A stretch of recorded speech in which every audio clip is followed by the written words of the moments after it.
Abbiamo cercato in tutti i modi di condividere con il Comune di Crocetta la progettazione da fare insieme e non c'è stato verso, adesso c'è un ricorso e il Tribunale deciderà. Lo scontro da politico è diventato giudiziario con il ricorso al Tribunale delle Acque di Roma, già perché il Comune di Crocetta ha impugnato la delibera 302 della Regione risalente al marzo di quest'anno che avvia le procedure per la gara di progettazione del bacino di laminazione sulle Grave a Ciano, opera che consentirebbe di invasare circa 35 milioni di metri cubi d'acqua, così da abbattere eventuali colmi di piena del Piave. Questo intervento va a cancellare un terzo del territorio di Crocetta. Io credo che qualsiasi sindaco, se si mette nei miei panni, sarebbe preoccupatissima. Il ricorso non sospende l'iter, con la prima udienza fissata il 22 settembre. Sul tavolo ci sarà il piano stralcio di sicurezza idraulica del Piave, dove, dice il sindaco, gli interventi prioritari erano stati individuati in altre zone.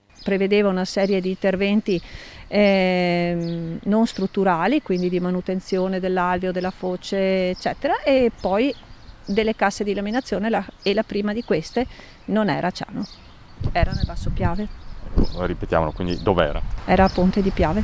Interpretazione che la Regione non condivide, il bacino è previsto eppure finanziato. Io non devo difendere assolutamente nulla. Noi abbiamo il compito come Regione di attuare le opere che ci vengono indicate dai soggetti superiori, quindi dallo Stato. Lo Stato ci ha finanziato la progettazione di quest'opera nel 2016. Più in generale Bottacin difende l'opera di salvaguardia dei bacini di laminazione, oltre 1 miliardo di opere dal 2010 a oggi. Di certo sulle Grave sarà una lunga estate.